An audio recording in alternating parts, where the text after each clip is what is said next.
In a town where no one has spoken for 13 years, the arrival of a new voice is treated as a crime. I did not know this when I stepped off the single late-morning bus that curved through Varenhallow's hills, its engine coughing like a smoker in winter. The driver nodded me off without a word. At first I thought he was just unfriendly, or tired, or maybe saving his breath for someone else. The main street lay ahead, narrow and cobbled, lined with shuttered windows and signs painted in muted colors. There was a bakery with its door open, spilling the warm smell of bread into the cold air. There was a clock repair shop, its display window filled with frozen faces of time, hands motionless on glass. And there were people, more than I expected for such a small town. Yet every one of them moved in a way that felt rehearsed, careful, like stage actors who had already decided their roles before I arrived. A woman in a long gray coat crossed the street in front of me, her steps precise. She did not look at me until I smiled and said, "Hello." The sound of my own voice startled her. Her head jerked up, eyes widening as though I had struck her with something invisible. She froze mid-step, then lowered her gaze and moved faster, disappearing into a doorway without so much as a gesture. I stood there, my greeting hanging in the air like smoke. The second time it happened, I began to understand it wasn't rudeness, it was something else. A man was pushing a cart of firewood past me. He was tall, with hands that looked used to work, his coat patched at the elbows. I tried again, louder this time. "Excuse me, could you tell me where the inn is?" His eyes flicked to my mouth, and then to the ground. He shook his head once, too quickly, and pointed vaguely down the street. No sound escaped him, not a single syllable. I watched him push his cart away, his pace suddenly brisk, like a man avoiding a dangerous corner. The inn was at the very end of the street, a leaning three-story building whose wooden sign read "Hallow Rest" in peeling gold letters. I pushed open the door, half expecting to hear a bell ring. There was only silence. Inside, the air was thick with the smell of varnish and old smoke. A woman stood behind the counter, her hair pinned back tightly, her hands folded in front of her. I asked for a room. She hesitated, then reached for a notebook, flipped to a clean page, and wrote in neat block letters, "How long will you be staying?" I stared at the page. "Just a few days," I said slowly, unsure why I was speaking aloud when she clearly wasn't going to answer me. She wrote again, "Room 4. Second floor. No price. No questions about luggage. No polite small talk." She slid the key toward me, the metal cool against my palm, and I felt a faint unease creep into my chest. Upstairs, the hallway smelled faintly of dust and something metallic, like coins in water. My room was small but clean, a narrow bed, a desk under a small window, and on the wall, a frame containing a sheet of paper filled with names and dates. The handwriting was careful, the ink a faded black. Some names had been crossed out. At the top, in larger letters, were the words, "The Silence Ledger." I traced my finger along the list. The earliest date was from 13 years ago, the same year, if I recalled correctly, that the bus driver had mentioned in passing when I asked why there were no tourists here, though he'd only shaken his head and muttered something I hadn't caught over the engine noise. Each date was paired with a name, and beside some names was a small drawn circle, filled in with black ink. Others had no mark at all. I didn't know what the circles meant, but I knew enough about small towns to guess that every name belonged to someone who lived here. That night, the silence pressed on me like a physical weight. Even in the city's quiet moments, there was always some undercurrent.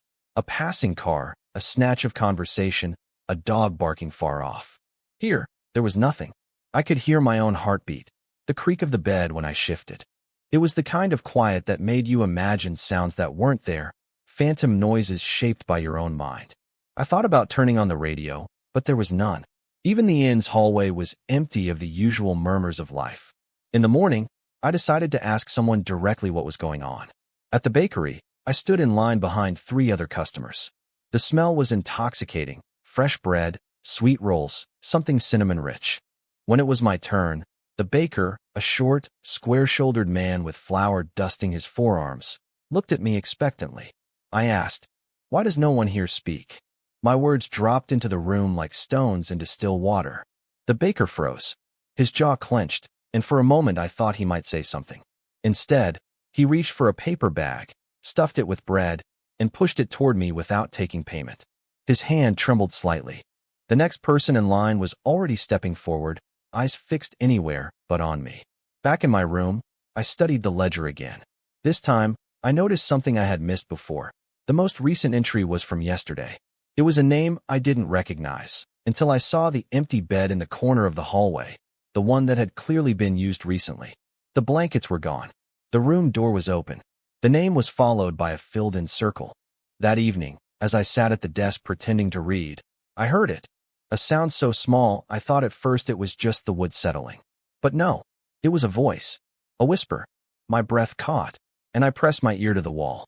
Words, faint and strained, like someone was speaking through clenched teeth. Don't speak. Outside. Then nothing. Just the silence again, deeper now, as if it had swallowed the whisper whole. I barely slept that night, my mind replaying the whisper over and over. It had been real, too real to dismiss as imagination. The words were etched into my skull now, sharp as carved letters. Don't speak. Outside. Outside of what? Outside the inn. Outside my room. Or did they mean outside some unspoken boundary in this place? Morning came reluctantly, a pale gray light seeping through the small window. Hollow didn't wake with noise like other towns. It woke with movement, the silent shifting of curtains, the slow unlocking of doors, the faint shuffle of feet along the street. Downstairs, the innkeeper was waiting behind the counter as though she'd been there all night. Her notebook was open, pen poised. I asked her outright, "What is the silence ledger?" Her eyes flicked toward the staircase, then back to me. She wrote one word, history. I pressed further. What kind of history? Her pen hovered, then scratched out another word, punishment. Before I could ask more, she closed the notebook and turned away, her body language final. I felt the conversation snap shut like a locked box. The bakery was less crowded that morning. I tried to catch the baker's eye, but he kept his head down. A young woman entered while I waited, her scarf pulled high over her mouth. She slipped a folded slip of paper to the baker, who read it quickly and nodded. Something about the exchange felt coded, rehearsed. I bought another loaf, and when the baker handed it over, his fingers lingered on the bag for just a moment longer than necessary. When I left the shop and looked inside, there was a scrap of paper tucked among the bread. It read, "Meet me at the East Bridge after dusk. Come alone." The words were jagged, written in haste. I spent the rest of the day walking the narrow streets, pretending to take in the architecture while watching the people. They all had that same contained quality, like water held tightly in glass, ready to spill if disturbed. No one spoke. Even children played in silence, tossing a cloth ball back and forth without laughter. I noticed something else. Every public building, the school, the library, the town hall, had its doors propped open, but the interiors were empty. Not just empty of people, but empty of sound. The absence was deliberate, maintained. By the time the sky began to bruise with evening, my chest felt tight with anticipation.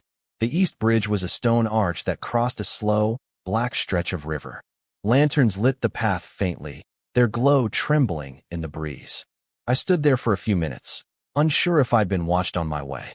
Then a figure appeared from the shadows, a man in a heavy coat, scarf up to his eyes.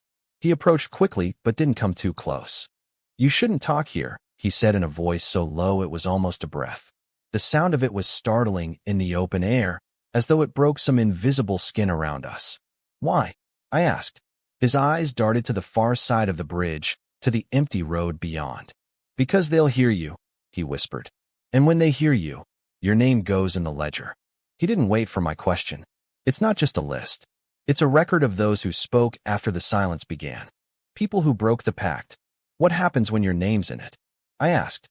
His voice lowered further. "You disappear." He turned as if to leave, then hesitated.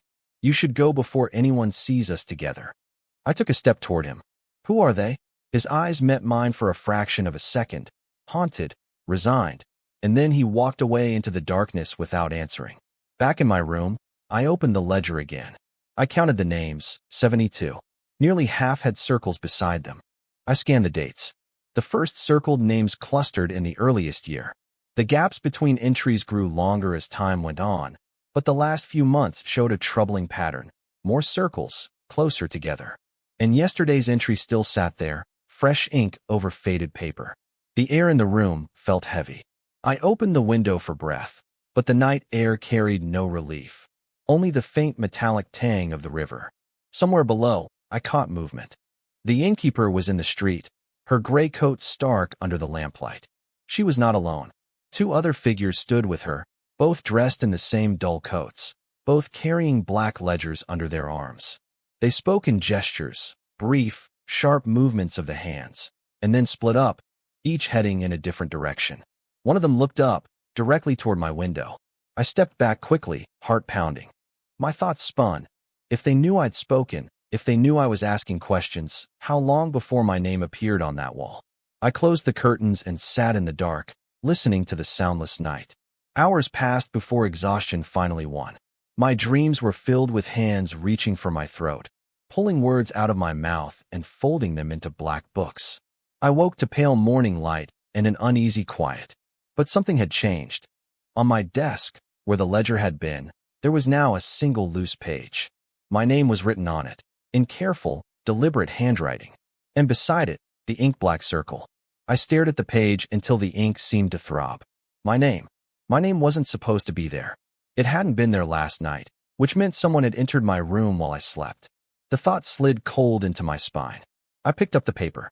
The handwriting was the same as the ledger on the wall, precise, deliberate, without flourish. The black circle beside my name looked like a hole burned through the world. I shoved the page into my bag and opened the door, half expecting to see someone standing in the hallway. It was empty.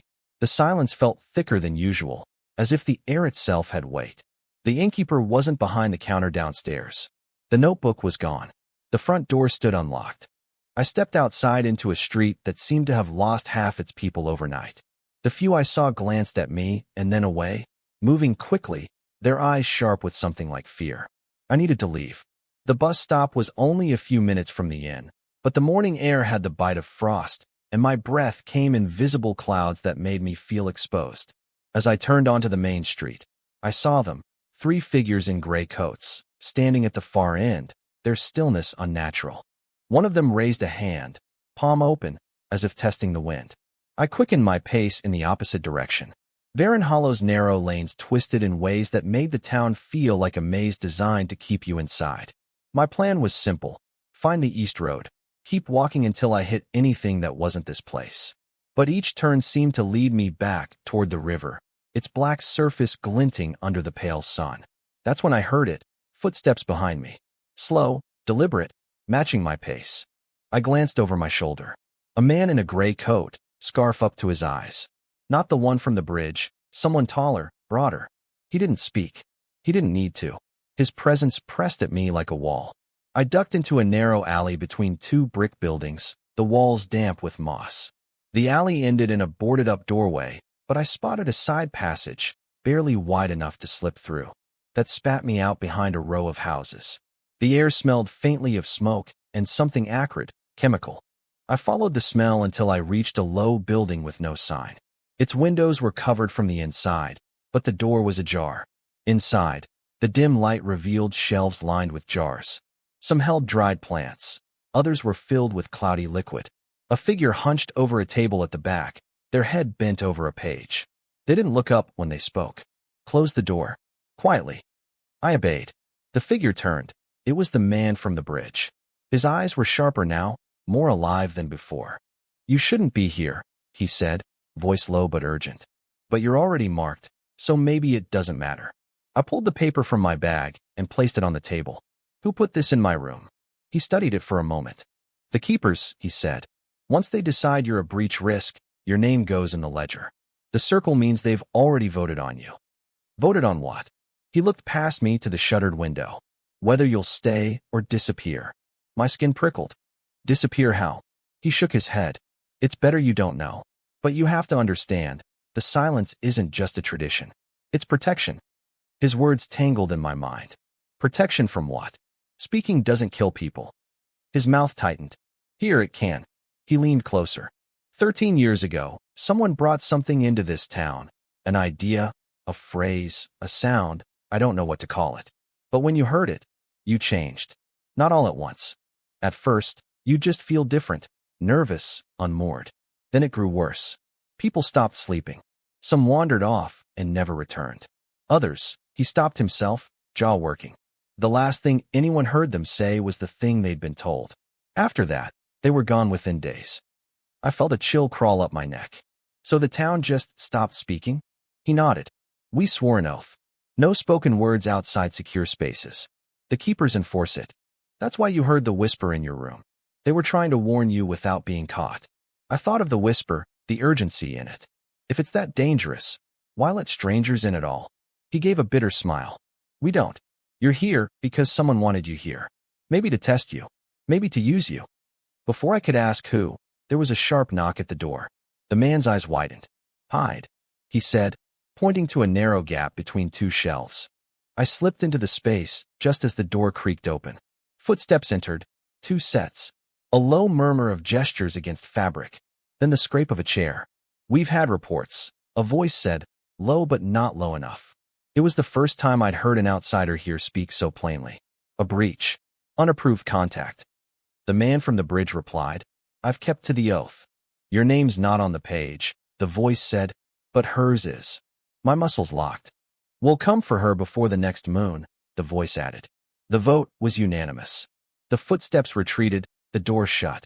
Silence reclaimed the room. I stepped out from my hiding place. They're coming for me. He didn't answer. His eyes were fixed on the window, where a shadow passed and was gone. You have less than 2 days, he said finally. If you want to live, you'll have to break the one rule that keeps the rest of us alive. I stared at him, waiting for him to explain, but he was silent for a long time, as if speaking the words might make them real. What rule? I asked finally. His eyes flicked to the door, then back to me. No one is allowed to repeat it, he said, voice barely audible. Not even me. But if you want to survive, you need to know what it is, and once you know it, you can't unhear it. His tone carried a strange weight, like the words were heavier than air. The phrase, I said slowly. The one that started all this. He nodded. It's not just words. It's like a seed. It grows in your mind. It changes the way you think. It changes you until you're not you anymore. The shelves around us seemed to lean closer. My heartbeat thudded in my ears. Then why tell me? Because they've already marked you, he said. If you stay ignorant, you won't survive the next 48 hours. If you know it, you might. If you can control yourself. His gaze hardened. Most can't. A shadow crossed the window again, lingering this time. He stepped back from it. We can't do it here. Too dangerous. There's a place they won't watch, a forgotten cellar under the old chapel on the west side. Meet me there at midnight. I wanted to demand answers now, but something in his expression told me pressing would be useless. I left through the back, moving quickly, my coat pulled tight. The streets were quieter than usual, if that was even possible. People moved with their heads down, avoiding the edges of the buildings as though they feared something above. Back at the inn, the ledger on my wall was gone.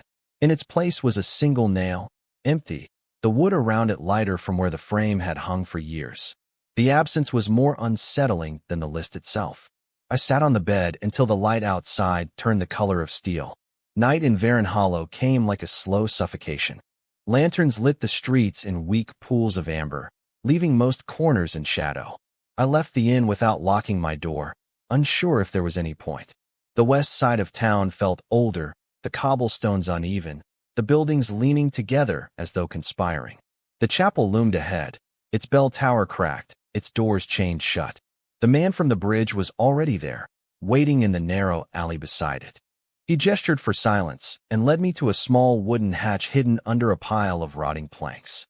We descended a ladder into a low-ceilinged cellar, the air damp and smelling of stone. A single lantern cast long shadows over the walls. Once I say it, he told me, you'll feel it. Don't repeat it. Don't even think it louder than a whisper in your own head. My stomach nodded. And if I do? He looked away. Then you'll understand why the silence exists. He stepped closer, and for a moment I thought I heard something faint beyond the cellar door, a scrape, maybe, or a shifting weight. But then his lips moved. The phrase he spoke was short, just 3 words, in a language I didn't recognize. They slid into my ears like water, cold and heavy. At first, nothing happened. Then a pressure built behind my eyes, a slow, insistent pulse. It wasn't pain exactly, but it was intrusive, like something alive had entered my thoughts and was settling in. My breath came faster. The cellar felt smaller. Breathe, he said softly. It passes if you let it. But it didn't pass. Images began to flicker behind my eyelids, not my own. A black river under a moonless sky, rows of open mouths with no sound, hands writing the same word over and over until the paper tore. I opened my eyes to find him watching me closely. You're still here, he said, sounding almost surprised. Good. That means you can use it. Use it for what? My voice sounded strange to me now, as if part of it belonged to someone else. The phrase can break the silence, he said, but not without a cost. If you speak it aloud, anyone who hears it will feel what you just felt. And if they can't handle it. He didn't finish the sentence. I thought of the children in the street, the shopkeepers, the quiet-eyed townsfolk. So this is your weapon? It's not mine, he said sharply.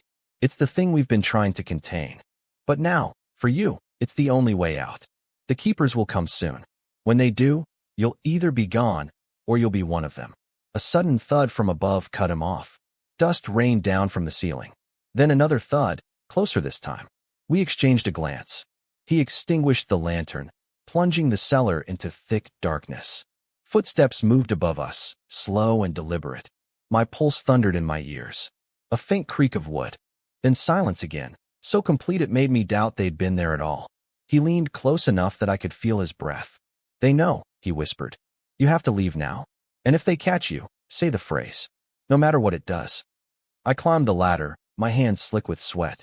The hatch opened to a street darker than before, the lanterns extinguished. As I stepped out, a voice came from the shadows, not his, not mine. It spoke the phrase I had just learned, in a tone like a blade drawn across stone.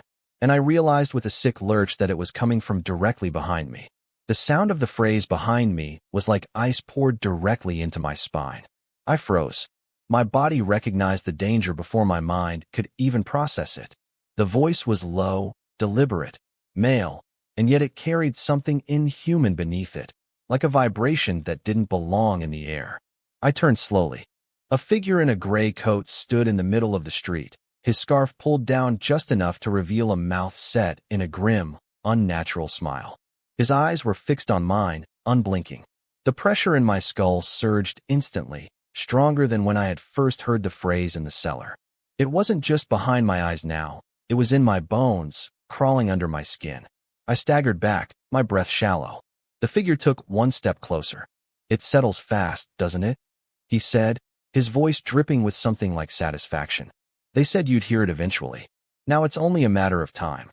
I felt my pulse thundering, but I remembered the man from the bridge telling me to breathe. I forced the air in and out, slow, deliberate. The pressure eased slightly, but it was still there, coiled tight in my thoughts. Why tell me? I managed to say. He tilted his head. Because once you know it, you're one of us. Whether you survive or not depends on what you do next. He glanced over my shoulder. I followed his gaze and saw movement. 3 more figures emerging from the darkness, gray coats blending into the shadows. The keepers. My body tensed. You're coming with us, one of them said, their voice flat and cold. The first man stepped aside, letting them approach. I turned and ran. The streets twisted unpredictably, but my feet found a path without conscious thought.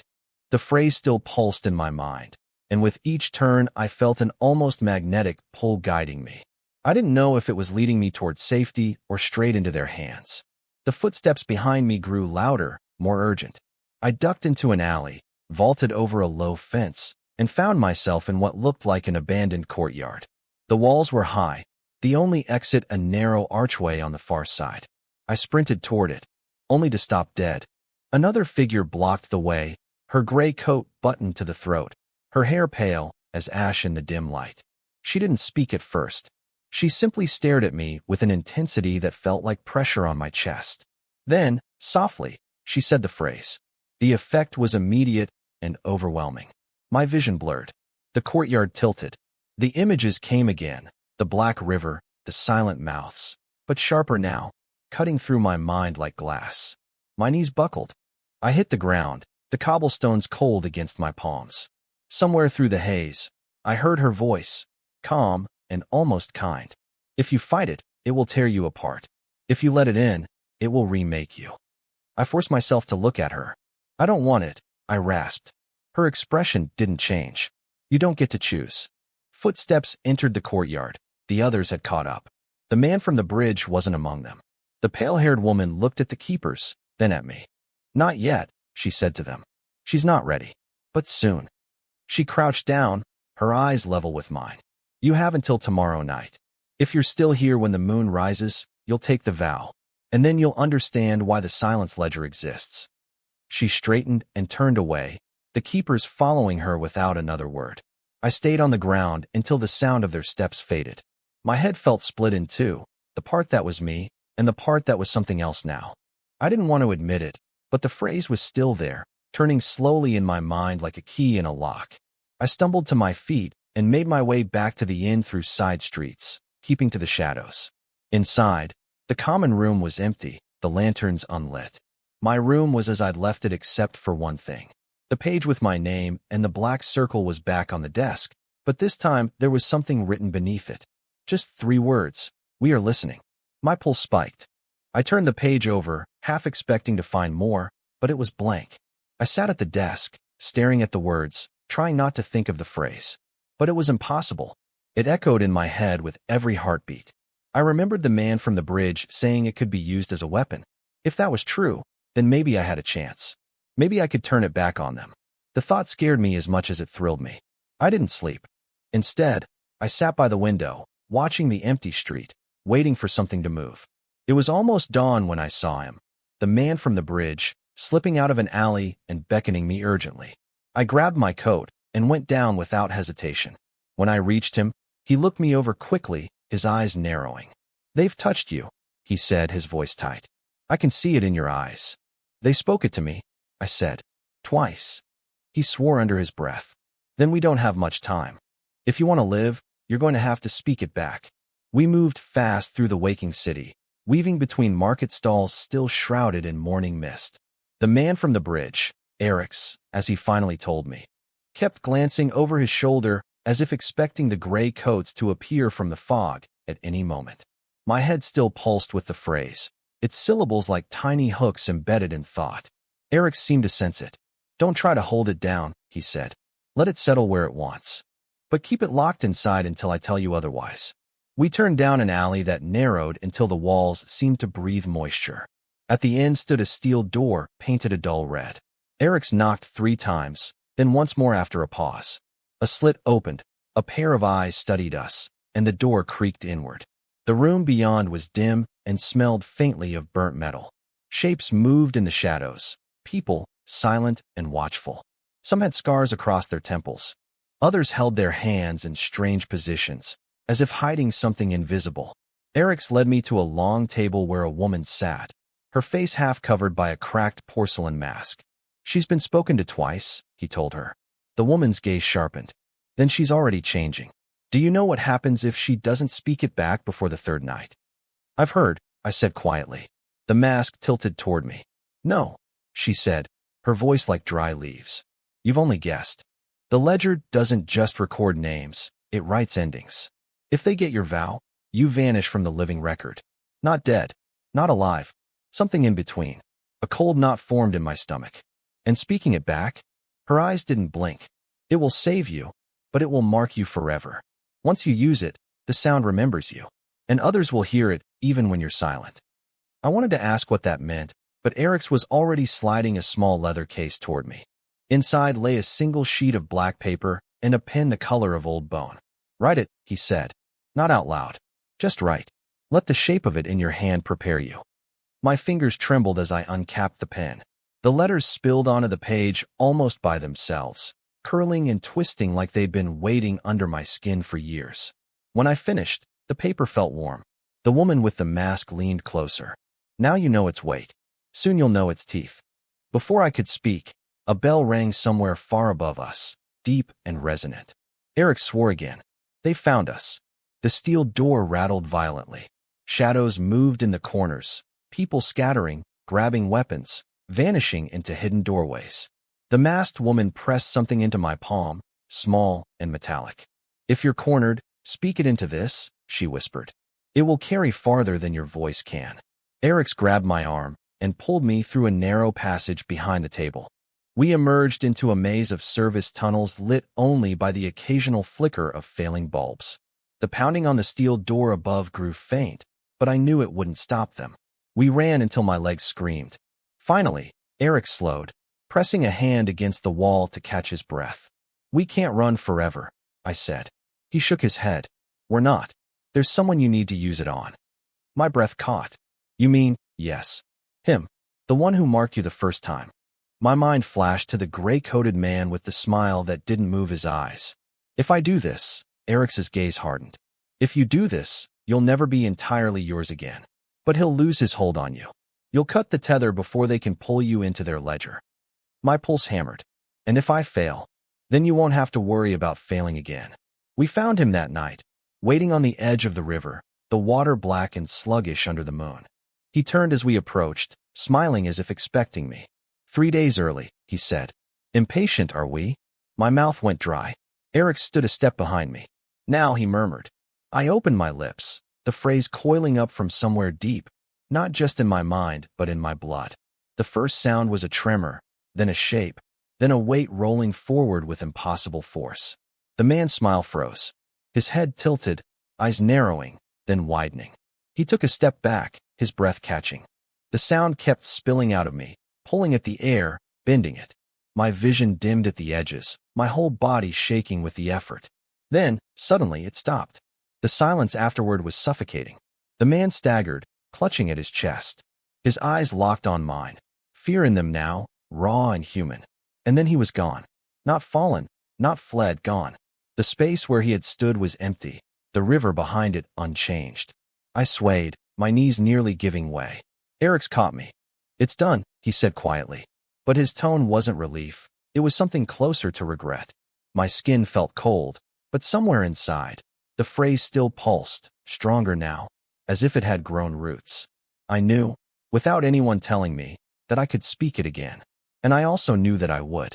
The night after the river felt heavier than the others, as if the air itself had decided to press closer, listening for what I might do next. Eric's didn't speak much as we crossed the city's deserted edges. Every shadow seemed to tilt toward us, stretching unnaturally, as though drawn by the thing that now lived in my voice. We stopped at the mouth of a half-collapsed tunnel. The air smelled of stone and rain, but underneath it, something faintly metallic, blood, perhaps, though older than either of us could guess. "They'll come tonight," Eric said, his eyes fixed on the darkness beyond. "They'll bring the ledger itself. You'll see what's been keeping their grip on this city for so long." I wanted to ask how he knew, but something in his face warned me not to. We entered. The tunnel opened into a chamber so vast it felt like it couldn't possibly exist under the streets. A single desk stood at the center, carved from black wood that seemed to absorb the light. Upon it lay a book thicker than my arm, its cover bound in something I didn't want to name. Around it, figures in gray coats stood in a perfect circle, their faces half hidden by hoods. At their center, the masked woman from the safe house stood without her mask, her skin marked with faint letters that shifted when I tried to read them. "You've brought her," she said, her voice now fuller, resonating strangely in the chamber. Eric's grip tightened on my arm, but he said nothing. She stepped closer. "You've spoken it once. Enough to unmake one of ours. But the ledger hasn't yet marked you beyond reclamation. Give it now, freely, and you'll be cleansed of it. You can walk away." My mouth twitched as if to answer, but I caught Eric's almost imperceptible shake of the head. "And if I refuse?" I asked. A ripple passed through the circle, as though the coats themselves breathed. The woman's eyes softened, almost pitying. "Then you'll join us in a way you can't undo. Your voice will be theirs. Every time you speak it, a part of you will be written in this book, until nothing is left but the word itself wearing your shape." I felt the phrase pulsing in me, eager, as though it wanted this. My skin prickled. Somewhere deep, a memory rose, my own voice years ago, whispering something into the ear of someone I loved, and watching them look at me with a sudden, unplaceable fear. Had it been there even then? The circle of coats shifted, opening a path toward the desk. The ledger's surface seemed to vibrate faintly, as if each letter within was alive, restless. Eric's leaned toward me. "If you speak it into the ledger, you can burn it from the inside. But it will take everything. There won't be enough left to walk away." My pulse roared in my ears. The choice hung there, unbearably sharp. Preserve myself and leave the world bound, or burn both the ledger and whatever I still was. The coats waited. The woman's eyes held mine, not pleading, not threatening, just certain. I stepped forward. My fingers brushed the cover. The moment they did, I felt every name written inside, not as words but as heartbeats, thousands of them, each stuttering in fear, each tethered to this thing. Some were faint, almost gone. Others still thrashed. They were not strangers. Faces flashed, people I had passed on the street, shopkeepers, the boy who had sold me bread that morning. All caught, all hollowed. My throat tightened. The phrase rose, faster this time, clawing its way up like it had been waiting for centuries. I saw Eric's watching me, his jaw set. I saw the woman's stillness. And I knew. The first sound shattered the stillness. It hit the ledger like a wave, the blackwood groaning, the air crackling with the smell of ozone. The coats staggered, some clutching at their chests. The heartbeat within the book surged, 1,000 rhythms collapsing into chaos. I kept speaking. The letters on the cover writhed, peeling away like snakeskin. Light poured from the cracks, too bright to be from this world. My vision burned, my body tearing in ways I couldn't feel but could hear, like fabric pulled apart thread by thread. The ledger screamed, not in sound, but in thought. And in that moment I understood. It had never been a book. It had been a mouth, swallowing lives, binding them to its hunger. And I was inside it now. The last of the word left me like a breath I could never take back. The light became everything. The heartbeats vanished, replaced by silence so deep it felt like falling. Then nothing. I opened my eyes. The chamber was empty. The coats, the woman, the desk, gone. Only Eric's remained, standing where he had been, but his face was unreadable. "It's done," I said, or thought I did, yet I heard no sound. Eric stepped forward slowly. "No," he said. "It's only changed shape." He reached out, his fingers brushing my cheek. "You're not here anymore. Not entirely, but they are free." I looked around. In the shadows at the edges of the chamber, faint figures flickered, watching me, faces I half recognized from the heartbeats. They didn't smile. They didn't speak. They only watched. And as I tried to step toward them, I realized my feet didn't move. The phrase was still inside me, but different now, no longer coiled, no longer hidden. It was me. Eric's voice sounded further away. "You'll linger where the word lingers. In whispers. In thoughts. In the corner of someone's memory. That's how the ledger survives, without a page to bind it. It needed a keeper. You chose to be that." The realization was cold, but it wasn't fear that filled me. It was a strange, endless patience. The kind that waits for the right ears. Somewhere above, in the waking city, someone would speak in the night, and they would pause, certain they'd heard something they couldn't name. And I would be there, in the pause, in the breath before the question, waiting.